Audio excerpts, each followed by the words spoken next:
गुरुदेव, मेरा प्रश्न ये है कि जैसे मैंने चेतना को जाना अपने भीतर, तो वो प्रत्यक्ष मुझे अनुभव हुआ। और जैसे बाहर कहते हैं कि बाहर इसको जानो हर जगह, तो वो इंद्रियातीत है, समयातीत है। और बाहर हम जो भी जानेंगे वो इंद्रियों से जानेंगे, समय में जानेंगे। तो ये तो संभव ही नहीं है। बाहर जो भी हम अनुमान लगाएंगे किसी के जीवंत होने का, अगर हम कहते हैं कि सामने वाले के भीतर भी परमात्मा है, आत्मा है, जीवंतता है, तो कहीं ना कहीं ये अनुमान ही होगा, प्रत्यक्ष नहीं हो सकता। तो ये जानना है। और दूसरी बात, जैसे कोई व्यक्ति किसी की मृत्यु होती है तो वो मौजूद है वहाँ पे, उसकी बॉडी है और आकाश जीवंत है। तो उसका शरीर का होना नहीं है, लेकिन वहाँ आकाश है, वो जीवंत है। तो उसके भीतर से जो प्राणवायु निकलती है, या सूक्ष्म शरीर कह सकते हैं, तो वो निकल गया, ये मनस शरीर। लेकिन वहाँ चेतना तो मौजूद है, लेकिन वो जीवंत नहीं है, या फिर जीवंत है। अगर वो जीवंतता वहाँ पे नहीं है तो फिर वो तो खाली हो गया परमात्मा से। तो कृपया इसके बारे में विस्तार से बताएं। आपका पहला प्रश्न तो अस्तित्वगत है, अनुभव से आया है, दूसरा बौद्धिक है। तो चलिए, पहला सवाल आपका, हमेशा याद रखिए, ज्ञान केवल भीतर होता है, बाहर केवल अनुमान होता है। सिंपल सा फार्मूला। एक व्यक्ति समझो झूठ बोलने वाला है, बात बात में झूठ बोलता है। यह व्यक्ति कभी मान ही नहीं सकता कि दुनिया में कोई सत्यवादी है। क्यों? इसे ज्ञान तो अपना है, दूसरे का तो केवल अनुमान है। ये मानता है कि सभी झूठे हैं क्योंकि ये झूठा है। कोई व्यक्ति बहुत प्रेमपूर्ण है, उसे भरोसा ही नहीं आता कि कोई व्यक्ति हिंसा कैसे कर सकता है। और जो व्यक्ति क्रोधी किस्म का है, वायलेंट, उसे भरोसा ही नहीं आता कि दुनिया में कोई करुणावान हो सकता है।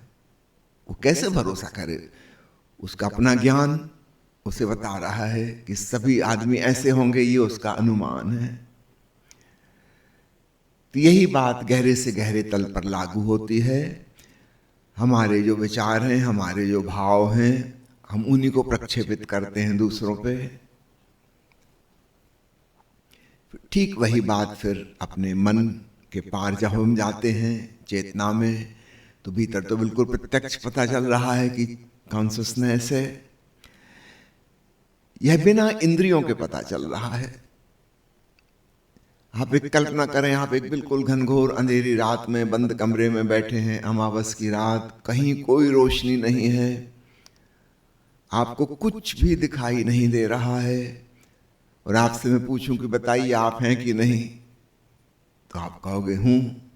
मैं पूछूं आपको पता कैसे चला? मुझे तो नहीं दिखाई दे रहा है। क्या आप अपने आप को देख पा रहे हो? आप मेरे सवाल पे हंसेंगे, आप कहेंगे मुझे देखने की क्या जरूरत, मुझे तो पता ही है कि मैं हूं। और कल्पना करेंगे अन्य इंद्रियों को भी हमने बंद कर दिया है, कहीं से कोई ध्वनि नहीं आ रही, साउंड प्रूफ कमरा है, कान में ईयर प्लग्स लगा दिए हैं, जीभ में, नाक में, स्किन में एनेस्थेटिक क्रीम लगा दी है, ना आपको टच का पता चल रहा है, ना कोई सुगंध या स्वाद का एहसास हो सकता। बाहर के सारी दुनिया से आप कट ऑफ हो गए, फिर भी आपको पता है कि आप हैं। कैसे पता है? क्योंकि भीतर स्वयं को जानने के लिए किन्हीं इंद्रियों की आवश्यकता है ही नहीं। इंद्रियों की आवश्यकता बाहर की जगत से जुड़ने के लिए है। इसलिए इंद्रियगत जो ध्यान है, ज्ञान है, वह अप्रत्यक्ष कहलाएगा, परोक्ष कहलाएगा, इनडायरेक्ट। बीच में कोई मीडियम है, किसी माध्यम से खबर आई है, उस माध्यम ने अपने ढंग से चीजों को बदल दिया है। प्रत्यक्ष ज्ञान सटीक ज्ञान हो सकता है बस। यहां प्रत्यक्ष ज्ञान का वो अर्थ नहीं है कि कोर्ट में कोई गवाह कह रहा है कि मैंने अपनी आंखों देखा है, प्रत्यक्ष नहीं, उसने भी आंखों के थ्रू देखा है, कानों के थ्रू सुना है, प्रत्यक्ष वह नहीं है। तो अध्यात्म में जब हम कहते हैं प्रत्यक्ष, तो हमारा मतलब होता है हमने अपने भीतर सीधा सीधा जाना, बीच में कोई मीडिएटर नहीं था, कोई इंटरप्रीटर नहीं था। तो ज्ञान भीतर होता है, बाहर मात्र अनुमान होता है। जब हम अपने ज्ञान में रम जाते हैं, हमारा मन भी उससे ओतप्रोत हो जाता है, तब हमें बाहर भी वैसा ही लगने लगता है। इस बात का ख्याल रखिएगा। कुछ लोग अध्यात्म की यात्रा जो बाहर से शुरू करने की कोशिश करते हैं, उन्होंने स्टार्टिंग पॉइंट ही गलत चुन लिया। भक्तगण विशेष रूप से ऐसा करना पसंद करते हैं और भूल में पड़ जाते हैं। वो सोचते हैं कण कण में भगवान है, हम देखेंगे। भैया आप कैसे देखोगे? आपको अपने भीतर शैतान नजर आ रहा है, कण कण में भगवान देखोगे? ये नहीं हो सकता। दूसरे के भीतर का हम जान ही नहीं सकते। ये कल्पना होगी जिसकी कोई कीमत नहीं है। आप एक भ्रांति खड़ी कर रहे हो जानबूझकर, इल्यूजन, हेलुसिनेशन। और इसलिए तथाकथित साधु, सन्यासी, भक्तगण नशे की चीजों के शौकीन हो जाते हैं। हमारे देश में आप देखिए, भांग, गांजा, अफीम बहुत प्रचलित धार्मिक लोगों में, क्योंकि उसको लेकर कल्पना करना आसान हो जाता है। आप अपने सपना को खुली आंखों भी देखने लगते हो, लेकिन सपना सपना है, वह सत्य नहीं है। और इससे कोई भी आध्यात्मिक प्रगति नहीं हो रही, बल्कि भ्रांति खड़ी हो रही है। और ये व्यक्ति अपने आप को आध्यात्मिक समझने लगा, अब ये वास्तविक अध्यात्म से बहुत दूर निकल गया।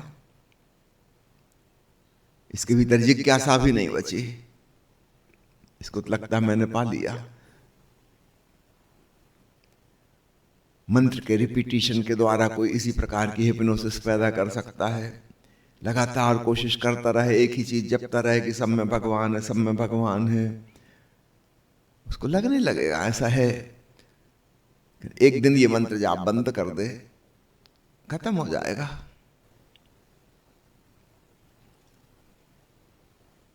नहीं, हिप्नोसिस से, रासायनिक द्रव्यों से,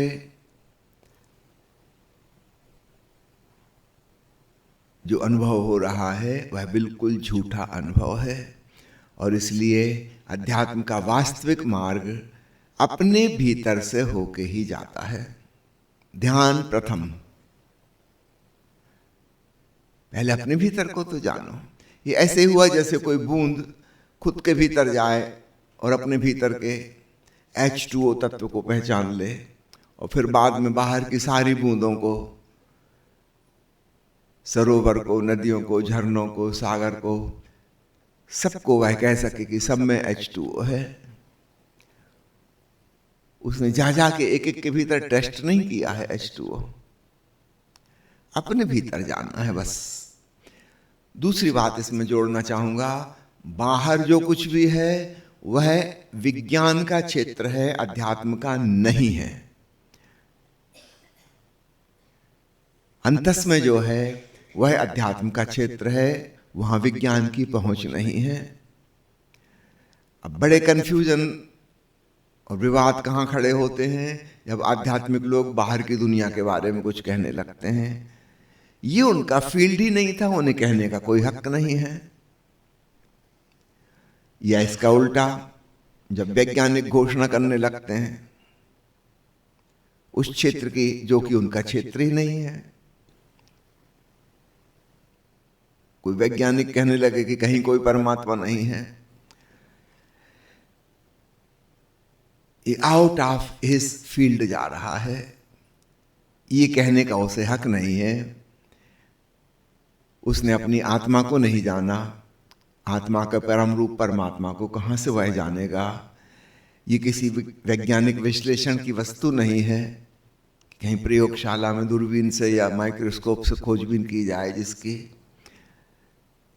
ये उसका क्षेत्र ही नहीं है, उसको अपने क्षेत्र की बात कहनी चाहिए, बस वह उसका अधिकार है। ठीक इसी प्रकार आध्यात्मिक व्यक्ति को सतर्क रहना चाहिए। वह उसने जो अपने भीतर जाना है वही उसका अधिकार क्षेत्र है, उसके बारे में वह कह सकता है प्रामाणिक रूप से। बाहर के जगत के बारे में उसे नहीं कहना चाहिए, या वो कहे तो यह बात जोड़कर कि मैंने सुना है, मैंने पढ़ा है कि किसी ने ऐसा बताया है, यह मेरा ज्ञान नहीं है। हो सकता है कल को सिद्ध हो जाए कि आज वैज्ञानिक जो कह रहे थे वो बात गलत थी, 10 साल बाद कुछ दूसरी बात आ जाए। उस बात को समझो मैंने किसी उदाहरण देते हुए समझाया था, तो मैं जो समझा रहा था वह भीतर की बात थी। उदाहरण और उपमा दी थी बाहर की किसी वैज्ञानिक घटना से।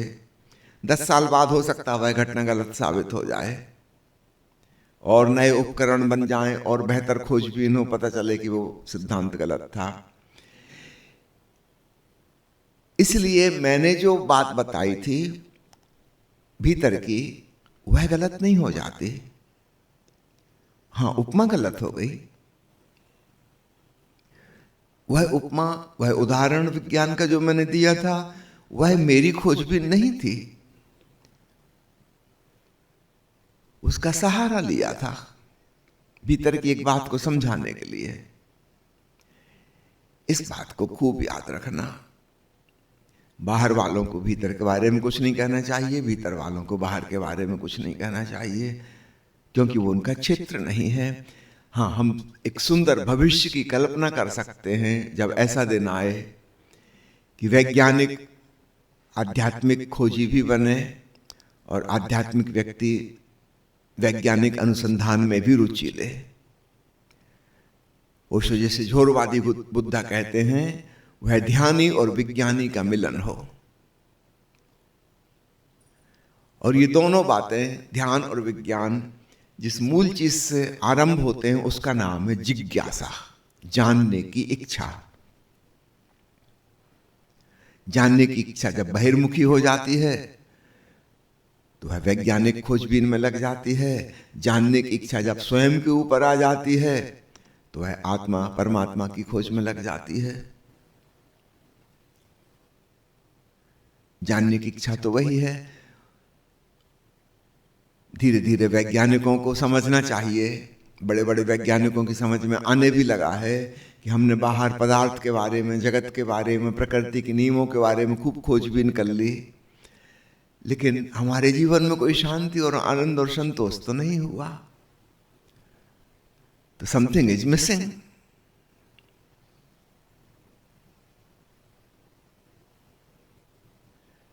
उन्हें समझना चाहिए कि एक क्षेत्र अभी और बाकी है। और आध्यात्मिक व्यक्ति को भी समझना चाहिए, भले ही उसने अपने भीतर शांति, संतोष और आनंद पा लिया है, किंतु बाहर के जगत के बारे में वह वैज्ञानिक चिंतन मनन वाला बने। उसका अर्थ होता है कॉज एंड इफेक्ट, कार्य कारण के सिद्धांत से चीजों को समझे। चमत्कार की बात, बकवास बंद करे। दुनिया में जो कुछ भी होता है नियम के तहत होता है, मिरेकल नहीं होते। जो कुछ भी होता है उसके पीछे एक लॉजिकल कॉज एंड इफेक्ट का रूल होता है। मैजिकल कुछ नहीं होता, सब कुछ लॉजिकल है। तो आध्यात्मिक व्यक्ति को बाहर की दुनिया को समझना चाहिए, वैज्ञानिक को भीतर के क्षेत्र में भी प्रवेश करना चाहिए। तो भविष्य में यह विरोधाभास शायद मिट जाए। दोनों क्षेत्रों में उत्सुक हों, क्योंकि जिज्ञासा तो दोनों के पास है। तो एक क्षेत्र की हम अवहेलना क्यों करें, उपेक्षा क्यों करें?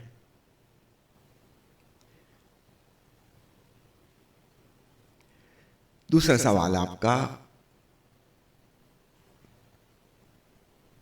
पहले यह समझ लें कि एक हमारी भौतिक काया है, इसके अंदर फिर सूक्ष्म शरीर हैं, सूक्ष्म एक के भीतर एक के भीतर एक, अगर हम कई खंडों में बांटें तो भाव शरीर है, ऊर्जा शरीर है, मनस शरीर है। उपनिषद की भाषा में कहें तो अन्नमय कोश के भीतर प्राणमय कोश, मनोमय कोश, फिर आते हैं विज्ञानमय कोश और आनंदमय कोश। विज्ञानमय का तो मतलब हो गया चेतना, कॉन्शसनेस, जिसमें ज्ञान की क्षमता है, और आनंदमय का अर्थ है ब्रह्म, परमात्मा अर्थात आत्मा का भी परम रूप।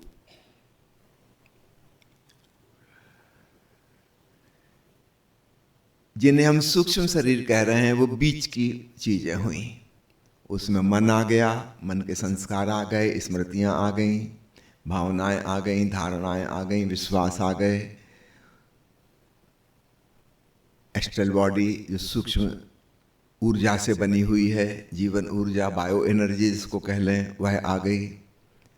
ये सब कुछ इसमें आ गई। अगर हम मोटे मोटे 3 खंड करें तो एक स्थूल काया, फिजिकल बॉडी जिसे हम सब जानते हैं, अन्नमय कोश, दूसरा सूक्ष्म शरीर जिसमें मन शामिल है, भाव शामिल हैं, ऊर्जा शामिल है, और तीसरा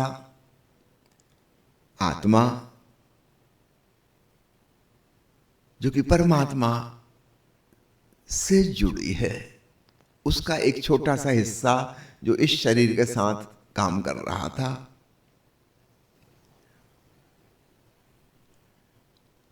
अब इसको एक उदाहरण से समझें। एक लैपटॉप पे आप काम कर रहे हैं, दीवार पर बिजली का बोर्ड लगा था, उससे आपने प्लग कनेक्ट किया हुआ, लैपटॉप को उससे इलेक्ट्रिसिटी मिल रही है। लैपटॉप एक हार्डवेयर है, आपने इसमें कुछ सॉफ्टवेयर और कुछ प्रोग्राम्स डाले हैं, आप उनके थ्रू काम कर रहे हैं।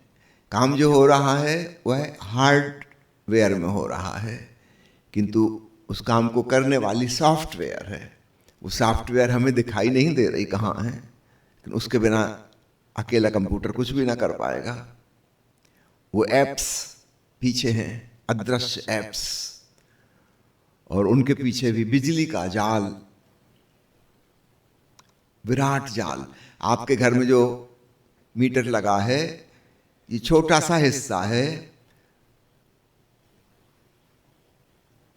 दूर दूर लाखों लोगों के घर में मीटर लगे हैं,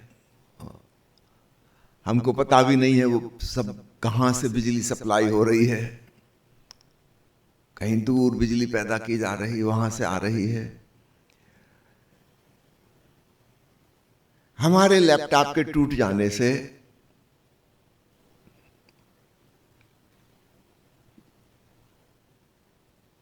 ना तो सॉफ्टवेयर खराब हुए और ना ही बिजली खत्म हो गई। हाँ, लैपटॉप ने काम करना बंद कर दिया किसी कारण से,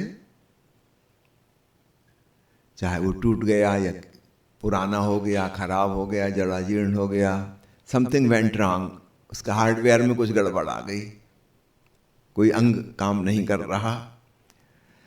अब वो एप्स और सॉफ्टवेयर भी कुछ नहीं कर सकते और ना ही बिजली कुछ कर सकती। अब ये हार्डवेयर, ये कंप्यूटर बेकार हो गया, आउट ऑफ डेट हो गया, नष्ट कुछ नहीं हो गया पीछे का। और याद रखना, ये कंप्यूटर में भी कुछ नष्ट नहीं हुआ। अगर ये पहले 300 ग्राम का था तो अभी भी 300 ग्राम का है, अपना आप लो, न 1 मिलीग्राम कम हुआ न ज्यादा हुआ। हाँ, चीजें जो अरेंज्ड थी फंक्शन करने के लिए, वो अरेंजमेंट टूट गया किसी कारण से, तो फंक्शन बंद हो गया। इसका भी एक एक परमाणु अविनाशी है। हमारी स्थूल काया है वह भी अविनाशी है। हाँ, ये रूप आकृति उसकी मिट जाएगी पर वो रहेगी, चाहे राख बन के रहे, चाहे पानी में गल जाए तो रहे, चाहे मिट्टी में दबा दी जाए फिर मिट्टी हो जाए, एक एक कण रहेगा, जाएगा कहाँ? आयरन का कण खून में है, वो आयरन आयरन ही रहेगा, कुछ और थोड़ी हो जाएगा। कैल्शियम है हड्डियों में, कैल्शियम कैल्शियम ही रहेगा, कोई परिवर्तन नहीं हो जाएगा। लेकिन वो जो संयोग था, मेलजोल था, वह अब नहीं रहा।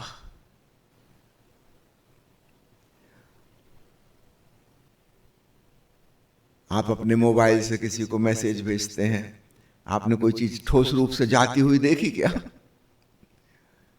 अदृश्य है, कुछ तरंगे हैं चली गई, हजारों किलोमीटर दूर बैठे व्यक्ति के मोबाइल में पहुंच गई, वो अपने कमरे में बैठा था, न तरंगों ने दरवाजा खटखटाया कि खोलो हम मैसेज हैं अंदर आने दो, आपने भेजा, वहां तुरंत पहुंच गया। कोई वस्तु यहां से वहां नहीं गई, तरंगे थी, ऊर्जा की तरंगे।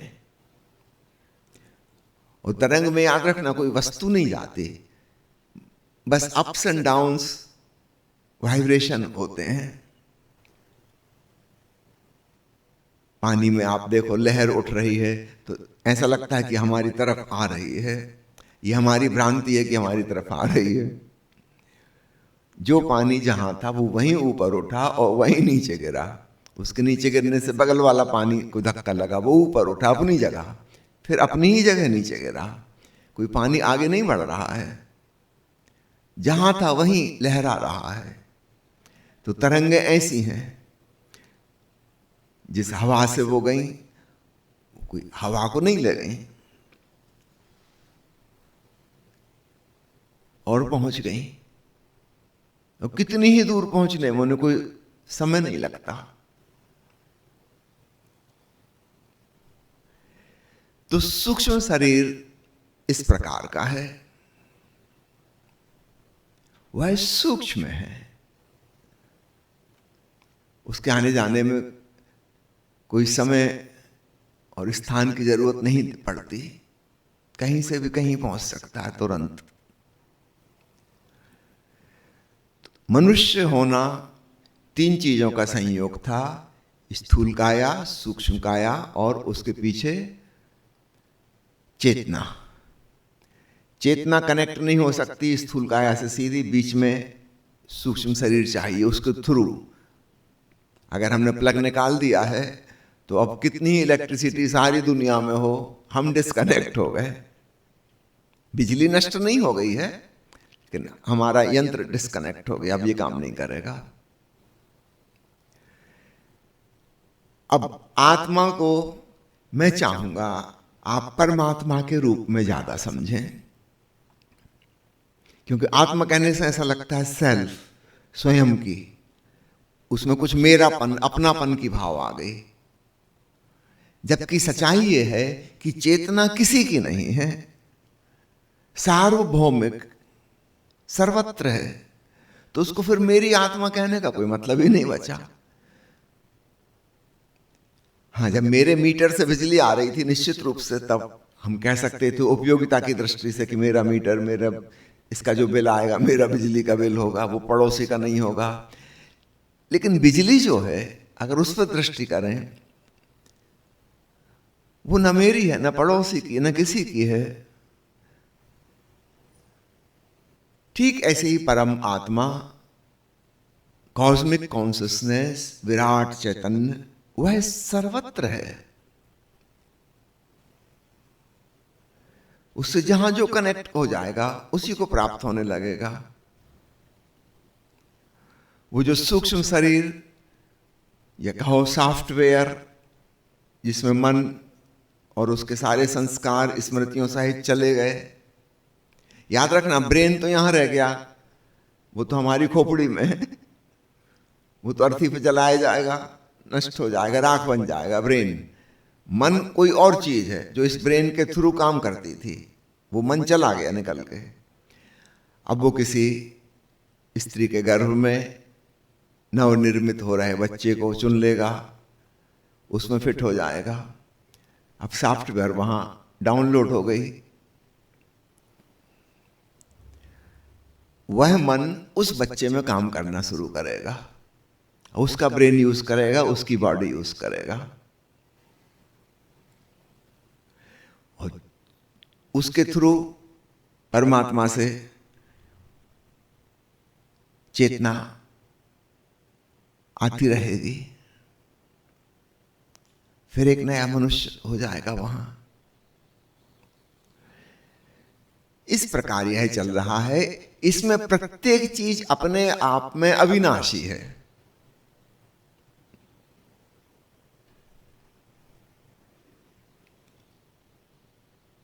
नष्ट कुछ भी नहीं हो रहा, किंतु नए नए संयोग बन रहे हैं, पुराने संयोग बिगड़ रहे हैं। एक नवीनीकरण, रिजुविनेशन हो रहा है। इस दृष्टि से हम देखें तो मृत्यु में कुछ गलत नहीं हो रहा है। कोई शरीर अब रहने काबिल नहीं रहा, ज्यादा तकलीफदायी हो गया, छोड़ो पुराना खटारा गाड़ी को, नए व्हीकल में सवार हो जाओ, नए मॉडल की कार। पुराने को क्यों ढोना? प्रकृति बहुत ही करुणामय है। जहां हमारी गाड़ी खटारा हुई, हमारी कार की कंपनी कहती है कि इसको वापस रखो, हम आपको नए मॉडल की देते हैं, नई वाली। फिर छोटे बच्चे बन गए, फिर स्वस्थ हंसते खेलते फिर दुनिया में आ गए। क्यों बीमार शरीर को, बूढ़े शरीर को, दुर्घटनाग्रस्त शरीर को ढोना? तो मृत्यु भी अत्यंत करुणापूर्ण है। मृत्यु के प्रति हमारा जो दृष्टिकोण है उसको चेंज करना,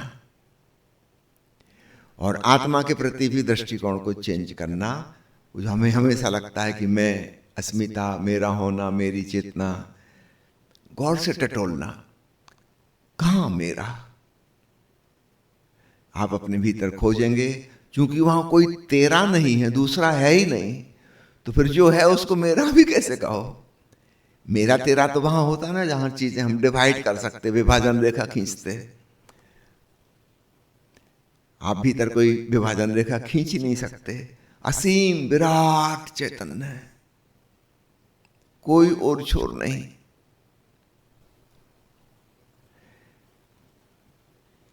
तो मेरा वाली धारणा वहां से गायब हो जाती है, और मृत्यु के प्रति हमारी जो दृष्टि है कि दुखद घटना है, नहीं होनी चाहिए, किसी भी प्रकार से बच जाएं, ये वाली ख्वाहिश भी समाप्त हो जाती है। जब तक मजे से जी रहे हो जियो। प्रकृति जब तय करेगी कि अब नहीं जीना चाहिए, धन्यवाद सहित विदा हो जाना। यहाँ कुछ पकड़ने जैसा, रुकने जैसा है नहीं। हमारे सारे आग्रह समाप्त हो जाएं।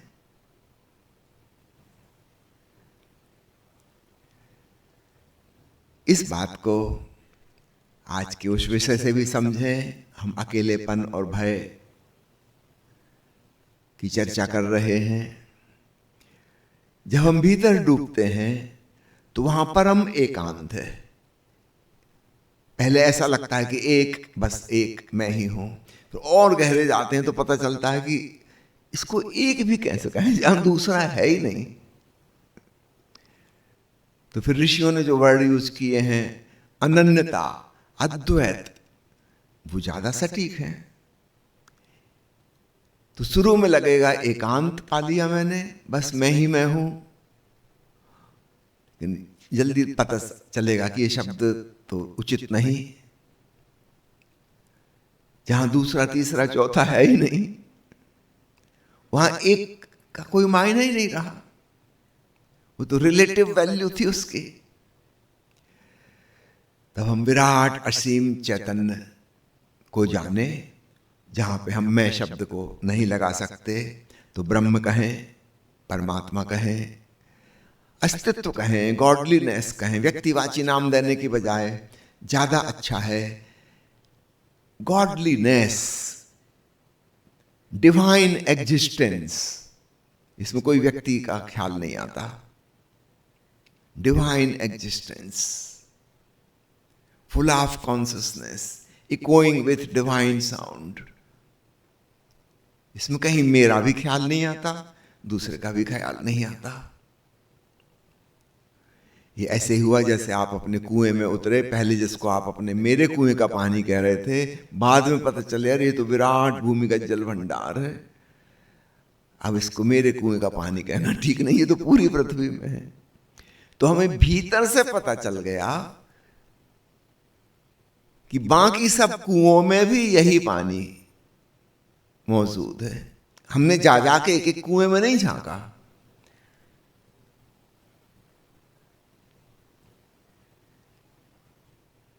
अपने भीतर से ही पता चल गया कि जहां भी पानी होगा, जहां भी गड्ढा खोदेगा, यही भूमिगत जल भंडार वहां प्रकट होगा। तो अपनी आत्मा को, अपने भीतर परमात्मा को जानकर हम सबके भीतर जान लेते हैं, लेकिन यह ज्ञान अपने भीतर से आता है, बाहर से नहीं।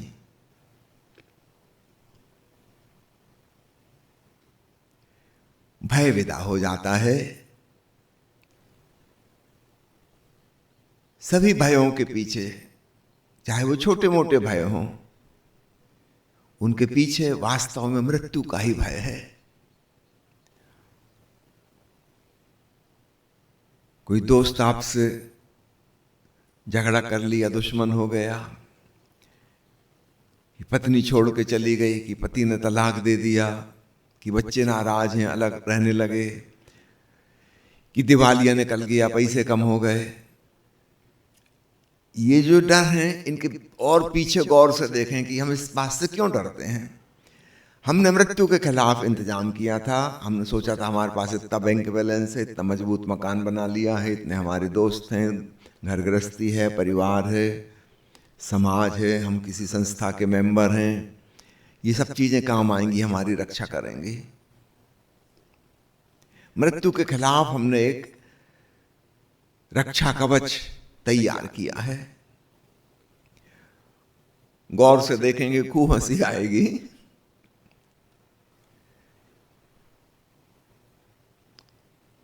सबके पास रक्षा कवच हो, फिर भी सब मरते जा रहे हैं, कोई नहीं बच रहा।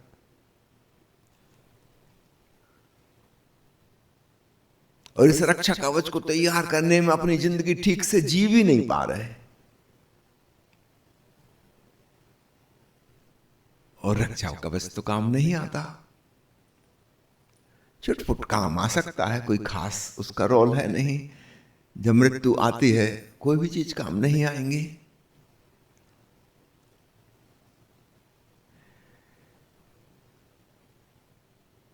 मृत्यु के खिलाफ हमारे मन में जो भय है, हम उसमें ही सीधा प्रवेश करें और हम पाएंगे अपने भीतर हमने अमृत चेतना को जान लिया, जो सदा से है, सदा रहेगी।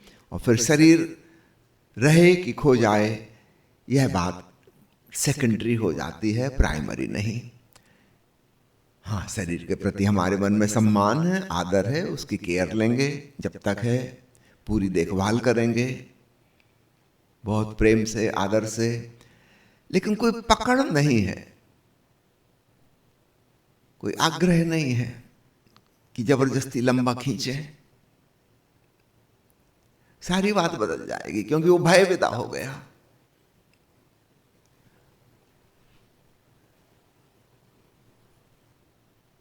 मृत्यु के पार जानने से ही वास्तविक अभय उपलब्ध होता है, अकेलापन मिटता है।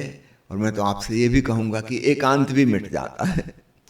पहले हम अकेलेपन से एकांत में आते हैं, अपने होने का मजा लेते हैं, और फिर धीरे धीरे पता चलता है कि हाँ मजा है, अपना जैसा कुछ नहीं, आनंद है, ब्रह्मानंद है। किंतु इसको अपना कहां से कहें, इसमें आपका क्या रोल है?